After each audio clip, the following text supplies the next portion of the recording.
আসসালামু আলাইকুম ওয়া রাহমাতুল্লাহি ওয়া বারাকাতুহু।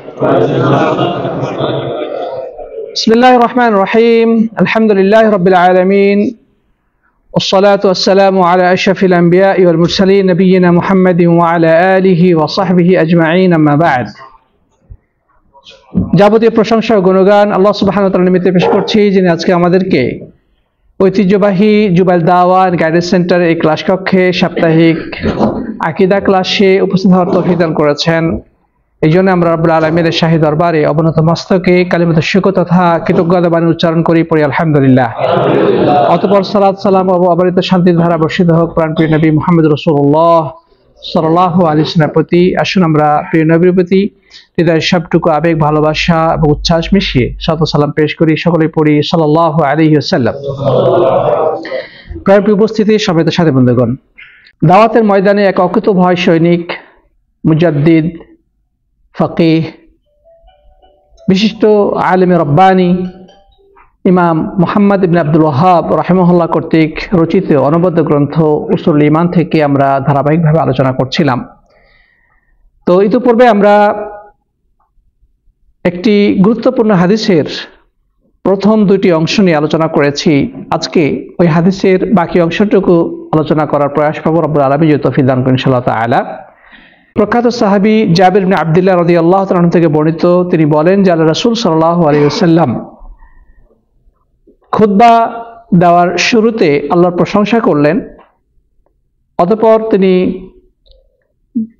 বক্তৃতায় যে কথাগুলো বলেছেন সেই কথাগুলো হচ্ছে, তিনি বললেন ফাইন্না আসদাকাল হাদিসি কিতাবুল্লাহ ওয়া খায়রুল হাদি হাদি মুহাম্মাদিন সাল্লাল্লাহু আলাইহি ওয়াসাল্লাম। অথবা তিনি বলেছেন আহসানুল হাদিসি কিতাবুল্লাহ ওয়া খায়রুল হুদা হুদা মুহাম্মাদিন সাল্লাল্লাহু আলাইহি ওয়াসাল্লাম। তিনি বলেছেন যে নিশ্চয় সবচেয়ে সুন্দর এবং সবচেয়ে উত্তম কথা হচ্ছে আল্লাহর কিতাব, এবং সর্বোৎকৃষ্ট গাইডেন্স বা দিক নির্দেশনা হচ্ছে প্রিয় নবী সাল্লাল্লাহু আলাইহি ওয়াসাল্লামের দিক নির্দেশনা। ওয়া শাররুল উমুরি মুহদাসাতুহা, আর সবচেয়ে নিকৃষ্ট বিষয় হচ্ছে দ্বীনের মধ্যে নবাবিষ্কৃত বিষয়সমূহ। ফাইন্না কুল্লা মুহদাসাতিন বিদআহ ওয়া কুল্লা বিদআতিন দালালাহ, আর দ্বীনের মধ্যে নবাবিষ্কৃত প্রত্যেকটি জিনিস হচ্ছে বিদআত, আর প্রত্যেকটি বিদআত হচ্ছে ভ্রষ্টতা। সুনান নাসাইর অন্য বর্ণনায় রয়েছে ওয়া কুল্লু দালালাতিন ফিন্নার, আর প্রত্যেকটি ভ্রষ্টতা বা গুমরাহে পরিণতি হচ্ছে জাহান্নাম। সাথী বন্ধুগণ, আমরা আল্লাহর কিতাব নিয়ে ইতিপূর্বে আলোচনা করেছি। অতঃপর রাসূল করিম সাল্লাল্লাহু আলাইহি ওয়াসাল্লামের যে গাইডেন্স বা তার দিক নির্দেশনা, সর্বোৎকৃষ্ট দিক নির্দেশনা, সেটা নিয়েও আমরা গত ক্লাসে আলোচনা করেছি। আমরা এই হাদিসের বাকি অংশ নিয়ে আজকে আলোকপাত করার প্রয়াস পাবো ইনশাআল্লাহ তাআলা, আল্লাহ যদি তৌফিক দান করেন। আর সেটি হচ্ছে ওয়া শাররুল উমুরি মুহদাসাতুহা ওয়া কুল্লু মুহদাসাতিন বিদআহ ওয়া কুল্লু দালালাতিন ফিন্নার, অর্থাৎ দ্বীনের মধ্যে সবচেয়ে নিকৃষ্ট জিনিস হচ্ছে নব আবিষ্কৃত জিনিসগুলো, যেগুলো আল্লাহ রাসূল সাল্লাল্লাহু আলাইহি ওয়াসাল্লাম বা ইসলামী শরীয়তে যার কোনো ভিত্তি নাই, এরকম ভিত্তিহীন নব আবিষ্কৃত বিষয়সমূহ। আর দ্বীনের মধ্যে যা কিছু আবিষ্কৃত হয়েছে সবই হচ্ছে বিদআত, আর প্রত্যেকটি বিদআতই হচ্ছে গুমরাহি বা ভ্রষ্টতা। প্রত্যেকটা ভ্রষ্টতা পরিণতি হচ্ছে জাহান্নাম। প্রিয় বন্ধুগণ, এই হাদিসটি ইসলামের মৌলিক হাদিস সমূহের অন্তর্ভুক্ত। এটা দ্বীন ইসলামের যে সকল হাদিসের উপরে দ্বীন ইসলাম প্রতিষ্ঠিত সেগুলোর মধ্যে অন্যতম। অর্থাৎ এই হাদিসের উপর ভিত্তি করে দ্বীনের অনেক কিছুই আবর্তিত হয়। আর সেটা হচ্ছে যে দ্বীনের মধ্যে যা কিছু নব আবিষ্কৃত জিনিস সবই হচ্ছে ভ্রষ্টতা বা গুমরাহি, যার পরিণতি হচ্ছে জাহান্নাম। প্রিয় বন্ধুগণ, এখান থেকে মূলত বিদআতের সংজ্ঞা বা পরিচয় এবং বিদআতের মূলনীতি আমরা খুঁজে পাই। আমরা সকলেই বিদআতের সাথে কম বেশি পরিচিত, কিন্তু আমরা অনেকেই এই বিদআত সম্পর্কে সুস্পষ্ট ধারণা রাখি না। যে বেদাত আসলে কাকে বলে বা বেদাতের মূলনীতি কি, এই বিষয়টি আজকে আমরা ইনশাআল্লাহ জানার চেষ্টা করব এই হাদিসের আলোকে। প্রিয় বন্ধুগণ, এই সংক্রান্ত আরো দু একটি হাদিস যদি আমরা জেনে নিই তাহলে এই বেদাতের মূল বক্তব্যটা আমাদের কাছে স্পষ্ট হবে। আরেকটি হাদিস বর্ণিত হয়েছে ইরবাজ ইবনে সারিয়া রাদিয়াল্লাহু তাআলা আনহু থেকে, তিনি বলেছেন, ওয়া ইয়াকুম ওয়া মুহদাসাতিল উমুর, তোমরা দ্বীনের মধ্যে নবাবিষ্কৃত সবকিছু থেকেই দূরে থাকবে। ফা ইন্না কুল্লা মুহদাসিন বিদআহ, কেননা দ্বীনের মধ্যে নবাবিষ্কৃত প্রত্যেকটি জিনিস হচ্ছে বিদআত। ওয়া কুল্লু বিদআতিন দালালাহ, আর প্রত্যেকটি বিদআতই হচ্ছে ভ্রষ্টতা। তাহলে এই দুইটি হাদিস প্রায় কাছাকাছি অর্থ।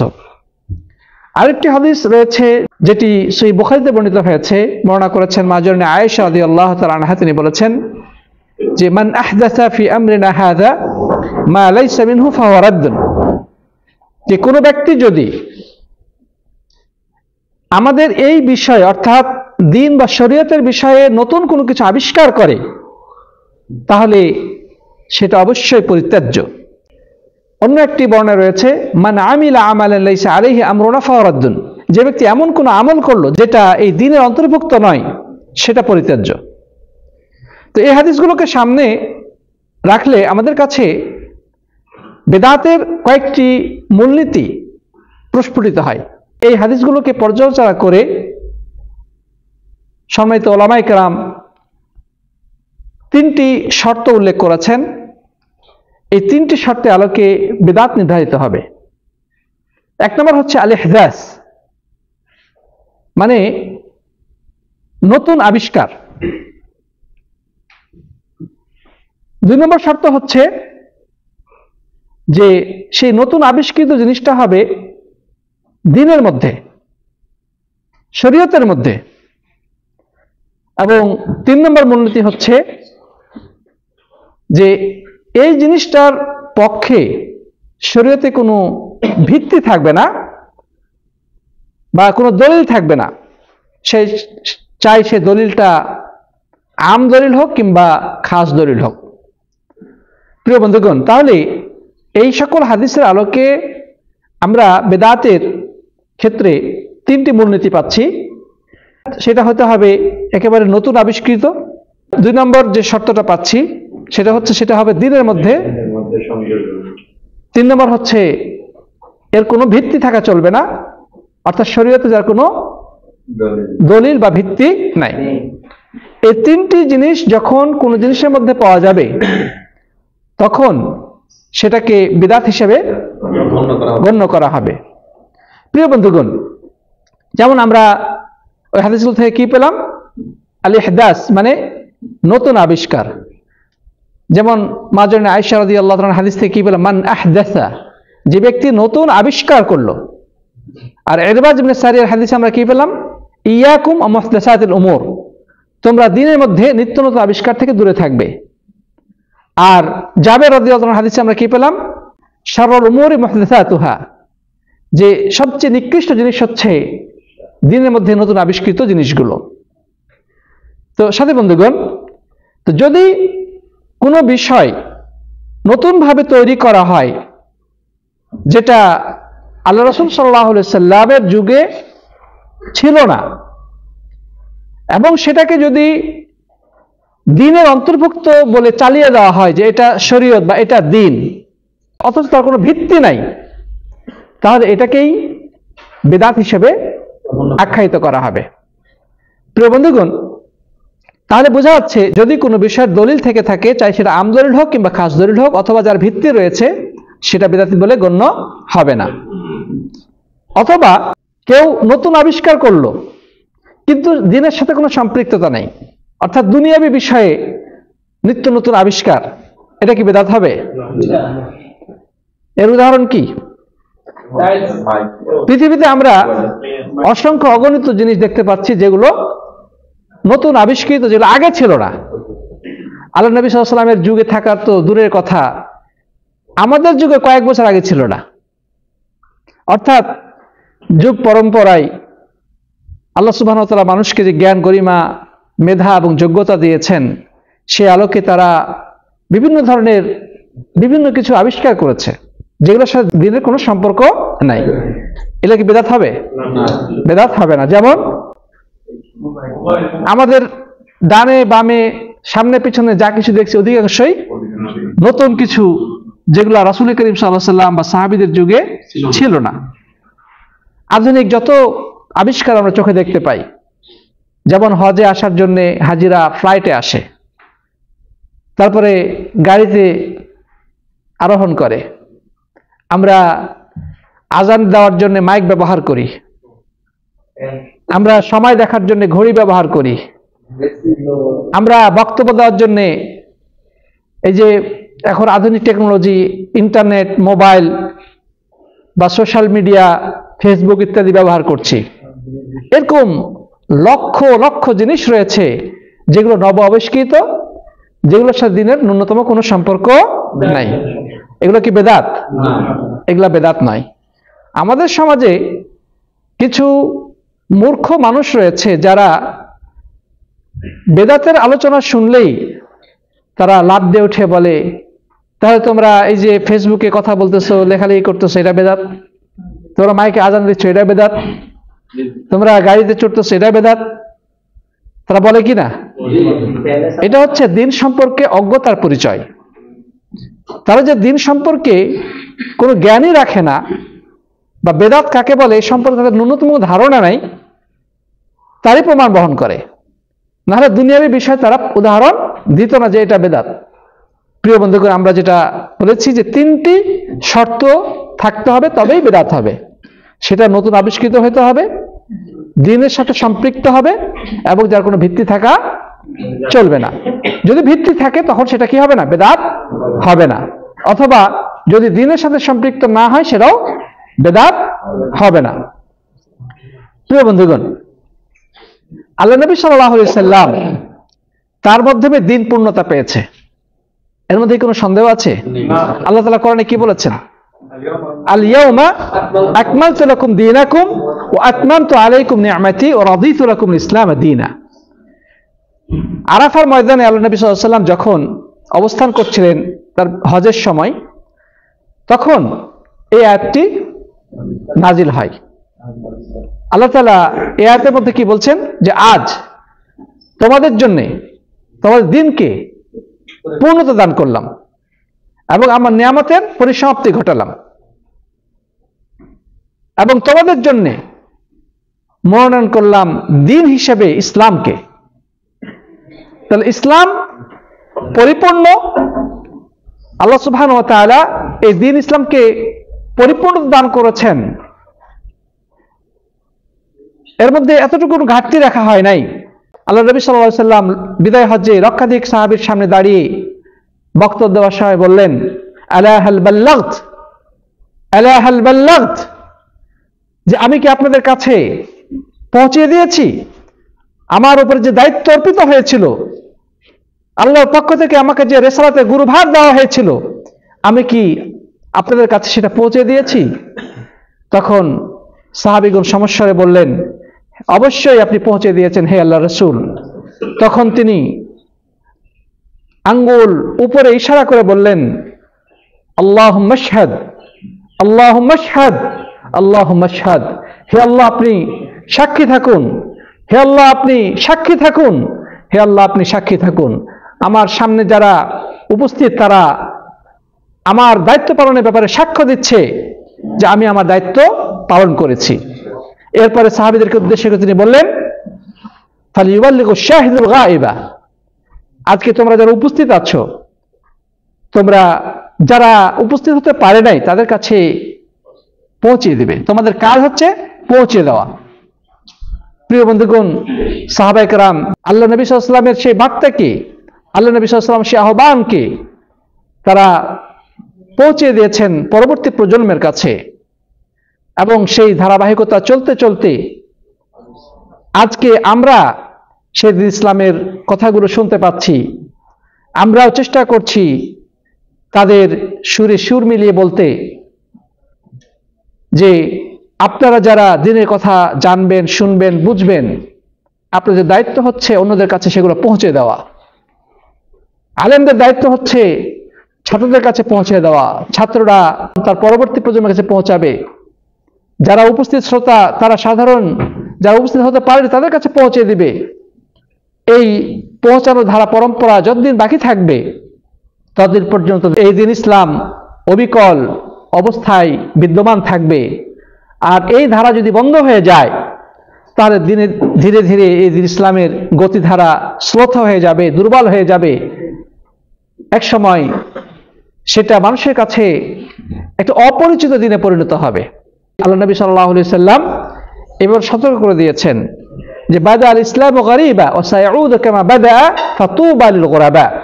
দিন ইসলাম যখন শুরু হয় তখন খুবই অপরিচিত ছিল, কেউ বুঝতো না, কেউ চিনতো না, কেউ জানতো না। আর যারা দিন ইসলাম ফলো করতো তারাও ছিল খুবই নগণ্য, গুটি কয়েক মানুষ। আবার এমন সময় আসবে যে কিয়ামতের আগে দিন ইসলামটা মানুষের কাছে অপরিচিত হয়ে যাবে। মানুষ এই দিন ইসলাম বুঝবে না, চিনতে পারবে না, দিনের কথা শুনলে বলবে এটা নতুন কিছু। এবং যারা দিন পালন করবে সমাজের মধ্যে তাদের সংখ্যা হবে খুবই অপ্রতুল, তারা খুবই কম সংখ্যক মানুষ দিন ইসলামকে সঠিকভাবে পালন করবে। আল্লাহ রাসূলের হাদিস শুনলে তারা বলবে কি অদ্ভুত অদ্ভুত হাদিস বলতেছো, কোনোদিন তো শুনি না এগুলা কথা। কিন্তু যারা সে অবস্থাতেও দিন ইসলামকে শক্তভাবে ধরে থাকবে আল্লাহ নবী সাল্লাল্লাহু আলাইহি ওয়াসাল্লাম তাদের সুসংবাদ দিয়েছেন যে ফাতুবা লিল গুরাবা। ওই সময় যারা দিন ইসলামকে ফলো করবে মানুষের মধ্যে অপরিচিত অবস্থাতেই, মানুষের কাছে বেশি তাদের পরিচিতি থাকবে না, তারপরে যারা দিন ইসলামকে শক্তভাবে আঁকড়ে ধরে থাকবে তাদের জন্য রয়েছে সুসংবাদ। আমরা সেই সকল সুসংবাদ প্রাপ্ত দলভুক্ত হতে চাই কিনা? যদি আমরা তাদের দলভুক্ত হতে চাই তাহলে আমাদের কর্তব্য হবে আল্লাহর দ্বীনকে যে কোনো পরিস্থিতিতে মজবুতভাবে ধারণ করা, আল্লাহ রাসূলের সুন্নাহকে শক্ত হাতে ধারণ করা, আল্লাহ রাসূল সাল্লাল্লাহু আলাইহি ওয়াসাল্লামের আদর্শকে নিজেদের জীবনে বাস্তবায়ন ঘটানো। যদিও সমাজের মানুষ তার দিকে অন্য চোখে তাকাবে, কেউ চোখ রাঙানি দিবে, কেউ কটু কথা বা বাজে মন্তব্য করে তার অন্তরকে ভেঙে চৌচির করে দেওয়ার চেষ্টা করবে, পদে পদে বাধা সৃষ্টি করা হবে, তারপরেও সে মজবুতভাবে আল্লাহর দ্বীনকে আঁকড়ে ধরে থাকবে, রাসূলের সুন্নাহর উপরে নিজের জীবনকে পরিচালনা করবে। যদি এমনটা কেউ করতে পারে তবে তারাই হচ্ছে সৌভাগ্যবান, তারাই আল্লাহ নবী সাল্লাল্লাহু আলাইহি ওয়াসাল্লামের ভাষায় সুসংবাদ প্রাপ্ত। সুবহানাল্লাহ। প্রিয় বন্ধুগণ, কিয়ামতের আগে এমন একটি সময় আসবে আল্লাহ নবী সাল্লাল্লাহু আলাইহি ওয়াসাল্লাম বলেছেন যে দিন ইসলামকে ধরে রাখা এতটাই কঠিন হবে যেভাবে জ্বলন্ত আঙ্গার হাতের মুঠোতে ধরে রাখা কষ্টসাধ্য। একটা জ্বলন্ত কয়লা যদি আপনি হাতে ধরে থাকেন সেটাকে ধরা সম্ভব না, খুবই কঠিন। এর থেকেও বেশি কঠিন হবে দিন ইসলামকে মেনে চলা, এমন একটা সময় আসবে। প্রিয় বন্ধুগণ, অতএব সেই বৈরী পরিবেশের জন্য আমাদেরকে প্রস্তুত থাকতে হবে। যদিও এখনো নানাভাবে যারা সুন্নাহ পালনকারী তারা নিগ্রহের শিকার হচ্ছে, অপবাদের শিকার হচ্ছে, নানাভাবে জুলুম নির্যাতন করা হচ্ছে, কিন্তু এখনো সে পরিস্থিতি আসে নাই। এখনো আলহামদুলিল্লাহ দিনে হকের কথা বলা যায়, এখনো কোরআন সুন্নাহর কথাগুলো মানুষ শুনছে, মানুষ আমল করার চেষ্টা করছে। কিন্তু কিয়ামতের আগে এমন একটা সিচুয়েশন চলে আসবে। প্রিয় বন্ধুগণ, তো আমরা আবার ফিরে যাই সে বিদআতের আলোচনায় যে দিন ইসলাম পরিপূর্ণের মধ্যে আল্লাহ নবী সাল্লাল্লাহু আলাইহি ওয়াসাল্লাম কোনো ত্রুটি বিচ্যুতি রেখে যান নাই, কমতি রেখে যায় নাই। কেউ যদি মনে করে যে দিনের মধ্যে একটু সংযোজন করলে কি সমস্যা, এটা তো দিনের স্বার্থে আমি করছি, মানুষের উপকার হবে, একটু বাড়িয়ে কথা বললে কি অসুবিধা, তাহলে এ ব্যাপারে উলামায়ে কেরাম কি বলেছেন? যে ব্যক্তি বলবে যে দিনের মধ্যে নতুন কিছু সংযোজনের প্রয়োজন আছে, সে যেন আল্লাহ নবী সাল্লাল্লাহু আলাইহি ওয়াসাল্লামের উপরে অভিযোগ দায়ের করলো যে তিনি দিন ইসলামকে পরিপূর্ণ রেখে যান নাই, ওই ব্যক্তি এসে পরিপূর্ণতা দান করলো, নাউজুবিল্লাহ। অথবা সে রাসূলকে যেন সে এই অপবাদ দিল যে তিনি তার দায়িত্ব পালনের ক্ষেত্রে খেয়ানত করেছেন, নাউজুবিল্লাহ। তিনি দায়িত্ব যথাযথভাবে পালন করেন নাই। এখন ওই হুজুর, ওই বক্তা, ওই ইমাম, ওই লেখক, ওই গবেষক, উনি এসে দিনটাকে পূর্ণতা দিল, নাউজুবিল্লাহ। তো দিন ইসলাম হচ্ছে কমপ্লিট, একটু বাড়ানোর কোনো সুযোগ নাই, কমানোরও কোনো সুযোগ নাই। যে জায়গা থেকে সুন্নাহ উঠে যায় সেখানে বিদআত ঢুকে পড়ে। অতএব প্রিয় বন্ধুগণ, আমাদেরকে বিদআতের ব্যাপারে সর্বোচ্চ সাবধানতা অবলম্বন করতে হবে। আলহামদুলিল্লাহ, অধিকাংশ মানুষের মধ্যেই ইখলাস পাওয়া যায়, যারা দিনের জন্য কাজ করছে, দিনের জন্য মেহনত করছে। বেশিরভাগ মানুষের মধ্যেই সেই ইখলাসটা রয়েছে যে আমি আল্লাহ সন্তুষ্টির জন্য এই কাজগুলো করছি। কিন্তু রাসূল করিম সাল্লাল্লাহু আলাইহি ওয়াসাল্লামের অনুসরণের প্রশ্নে কিন্তু অধিকাংশ মানুষ ধরা খেয়ে যাচ্ছে। উলামায়ে কেরাম উল্লেখ করেছেন, যে কোনো ইবাদত কবুল হওয়ার জন্য অবশ্যই দুইটি শর্ত থাকা অপরিহার্য। এক নম্বর শর্ত কি? আল ইখলাসু লিল্লাহ, আল্লাহর সন্তুষ্টির জন্য সেই ইবাদতটি করতে হবে। দুনিয়ার কোনো স্বার্থ, দুনিয়ার কোনো উদ্দেশ্য তার সাথে সম্পৃক্ত থাকা চলবে না। যদি ইখলাসের ত্রুটি হয় তাহলে সেই ইবাদতটা শিরকে আসগর বা ছোট শিরকে রূপান্তরিত হবে, সেটা রিয়ায় পরিণত হবে। আর রিয়া মানে হচ্ছে ছোট শিরিক। তো কেউ যদি দুনিয়া পাওয়ার স্বার্থে আল্লাহর সন্তুষ্টির পরিবর্তে মানুষের সন্তুষ্টি অর্জন, মানুষের প্রশংসা কুড়ানো, অথবা দুনিয়ার কোনো স্বার্থ লাভের আশায় কোনো যদি ইবাদত করে, তাহলে সেটা হচ্ছে রিয়া। আর রিয়াকে বলা হয় শিরকে আসগর। আল্লাহ নবী সাল্লাল্লাহু আলাইহি ওয়াসাল্লাম সাহাবীদেরকে উদ্দেশ্য করে বললেন, তোমাদের কাছে আমার সবচেয়ে যে জিনিসটি ভয়ের, সেই জিনিসটি হচ্ছে যে ছোট শিরিক। আমি তোমাদের ব্যাপারে ছোট শিরিককে সবচেয়ে বেশি ভয় করি। সাহাবাগণ বললেন, যে আল্লাহ, ছোট শিরিক কি? তিনি বললেন, আর রিয়া মানে মানুষের প্রশংসা পাওয়া, মানুষকে দেখানো, প্রদর্শন ইচ্ছা, এই জিনিসটা আমার কাছে সবচেয়ে বেশি ভয়ের কারণ। হয়তোবা দেখা যাবে যে অনেক মানুষ মাশাআল্লাহ সুন্নাহ অনুযায়ী জীবন যাপন করে, সে শিরিক থেকে খুবই সতর্ক, বিদআত থেকে খুব সাবধান, কিন্তু তার মনের অবস্থা খুবই খারাপ। সে দিনের কাজ করছে মানুষকে দেখানোর জন্য, ইবাদত বন্দেগী করছে মানুষের প্রশংসা পাওয়ার জন্য বা দুনিয়াবী স্বার্থ হাসিলের জন্য, তাহলে তার এই সব কাজই গোল্লায় যাবে। তার আমল নামায় নেকির পরিবর্তে গুনাহ লেখা হবে। ওইটা তখন ইবাদত হবে না, বরং শিরকে রূপান্তরিত হবে, নাউজুবিল্লাহ। তাহলে বাহ্য তো দেখতে খুব সুন্দর, খুব আন্তরিকতার সাথে কাজটা সে করছে, কিন্তু তার আন্তরিকতা মানুষের সামনে প্রকাশিত হচ্ছে, কিন্তু রব্বুল আলামিনের কাছ থেকে তো তার ভিতরের অবস্থা সে গোপন করতে পারবে না। ইন্নাল্লাহা আলিমুম বিযাতিস সুদূর, মানুষের মনের অবস্থা আল্লাহ তাআলা ভালো জানেন কিনা? অবশ্যই তিনি সবচেয়ে ভালো জানেন। আর রাসূল করিম সাল্লাল্লাহু আলাইহি ওয়াসাল্লাম বলেছেন, ইন্নামাল আমালু বিন্নিয়াত, প্রত্যেকটা আমল নির্ভর করছে নিয়তের উপরে। অতএব একজন মানুষকে যতই আপনি পরহেজগার, তাহাজ্জুদ গুজার, দিনদার, দিনের জন্য নিবেদিত প্রাণ দেখেন না কেন, তার ব্যাপারে আমরা সে উচ্চ প্রশংসা করতে পারবো না যে এই লোক খালেস বা তার মনের মধ্যে কোনো ত্রুটি বিচ্যুতি নেই, এই কথা আমরা বলার অধিকার রাখি না। এটা শুধুমাত্র আল্লাহ তাআলাই ভালো জানেন। এই জন্যে পূর্বসূরীগণ কারো প্রশংসা করতে গেলে তারা বলতেন, হাযা মাহসাবুহু ওয়ালা উযাক্কি আলাল্লাহি আহাদান, যে তিনি খুব ভালো মানুষ আমার ধারণা মতে, কিন্তু আল্লাহর উপরে আগ বাড়িয়ে আমি কাউকে প্রশংসা করছি না। সুবহানাল্লাহ। এই কথাটা এই সৌদি আরবের ওলামাদের কাছে যখন আমরা তাজকিয়া বা প্রশংসাপত্র আনতে যাই, তারা কিন্তু এই কথাটা লিখে দেন।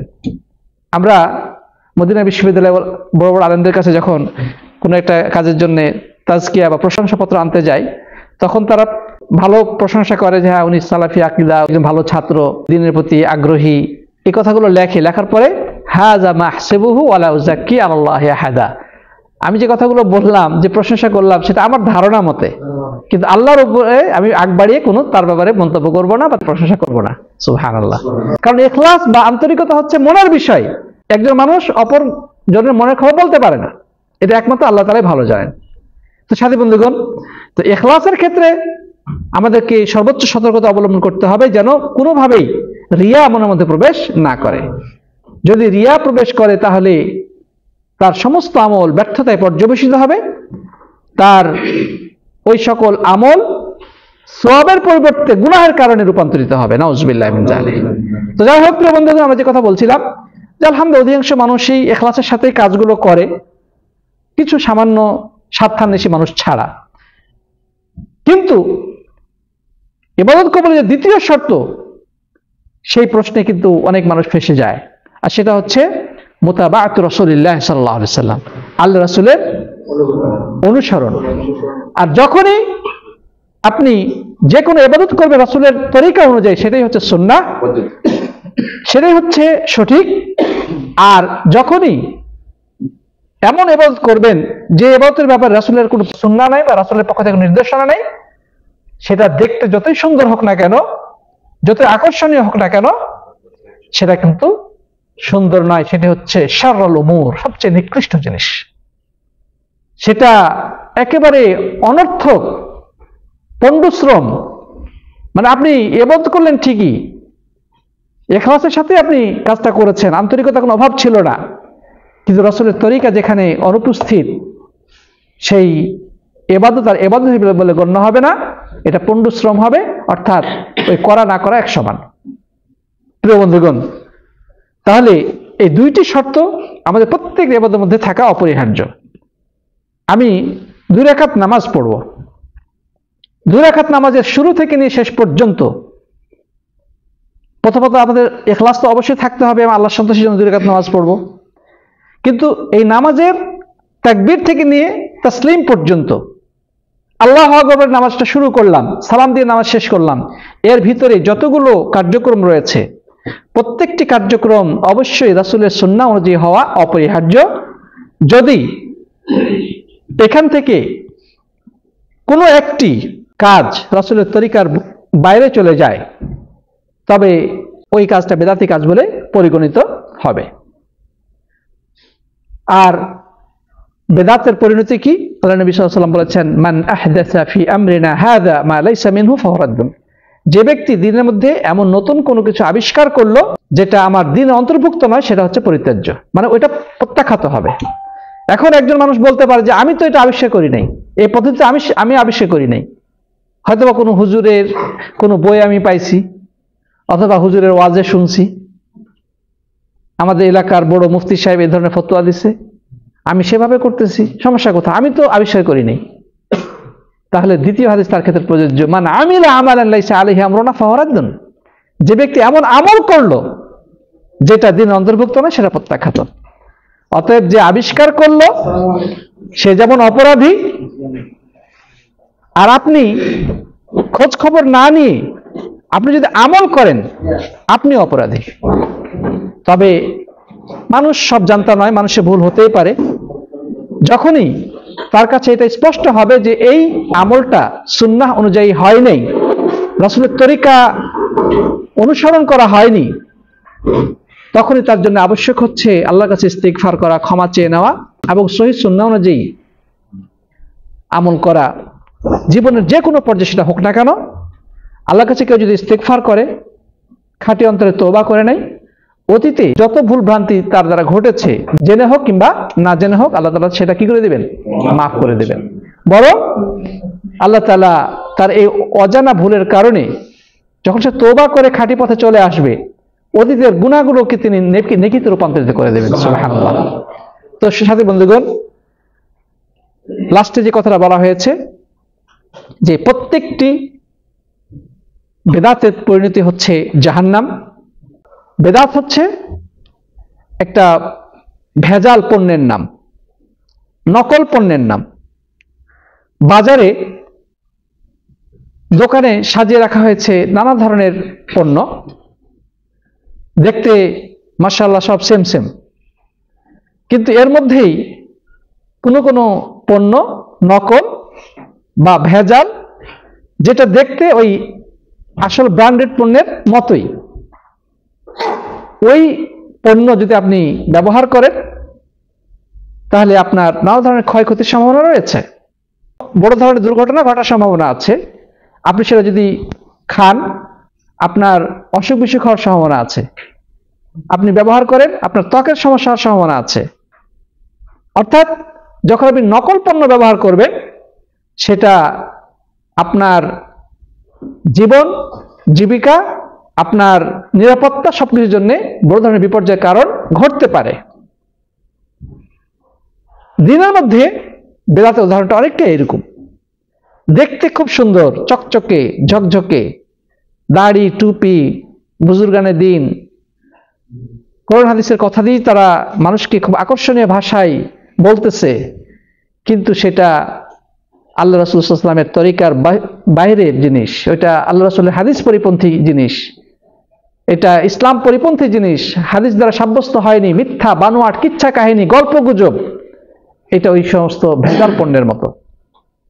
তাহলে একজন মিথ্যাবাদী বক্তা যেভাবে খুব আকর্ষণীয় ভাষায় মানুষকে, বাজারে দেখবেন কিছু হকার আছে, একেবারে থার্ড ক্লাস জিনিসকে মানুষের সামনে এমনভাবে উপস্থাপনা করে, মানুষ পকেট থেকে টাকা বের করে ওই জিনিসটা কিনে বাড়িতে নিয়ে যায়। এরপরে দেখলো যে আরে কি কিনে নিয়ে আসলাম এটা। কথার ছলচাতুরি, মানে কথার যে সৌন্দর্য বা তার শৈল্পিকতা, বাগ্মিতা, এই কারণে মানুষ মুগ্ধ হয়ে এই জিনিসটা কিন্তু কিনে নিয়ে বাজার থেকে কিনে নিয়ে বাড়িতে যে সেটা ব্যবহার করছে এবং সে ঠকে গেছে। তো আমাদের দেশে এক শ্রেণীর বক্তা রয়েছে যাদের বাক চতুরতা বা বাকপটুতা, সুন্দর ভাষার ব্যবহার, আকর্ষণীয় ভাষা উপস্থাপনা মানুষকে বিমুগ্ধ করে দেয়। মানুষ মনে করে এটাই বুঝি দিন। এরা হচ্ছে দিনের নামে হকার, যারা এই ভেজাল পণ্য সুর দিয়ে আকর্ষণীয় ভাষায় তারা মানুষের কাছে বিক্রয় করে চলে গেল। এরপরে কিছুদিন পরে দেখবে যে এই হাদিসটা হয় বানোয়াট, এই আমলটা দলিল বহির্ভূত, অথবা দুর্বল, অথবা ভিত্তিহীন। পার্থক্য বুঝতে পেরেছেন? যে ওই যে বাজারের হকার এবং এই সমস্ত সুরেলা বক্তাদের উদাহরণ ওদের অনেকাংশে এরকম। তাহলে প্রিয় বন্ধুগণ, আপনি বেদাত করবেন, তার পরিণতি হচ্ছে জাহান্নাম। তার মানে আপনি ইবাদত মনে করে কাজটা করলেন, আসল পণ্য মনে করে আপনি কাজটা করলেন, কিন্তু সেটা মূলত বেদাত।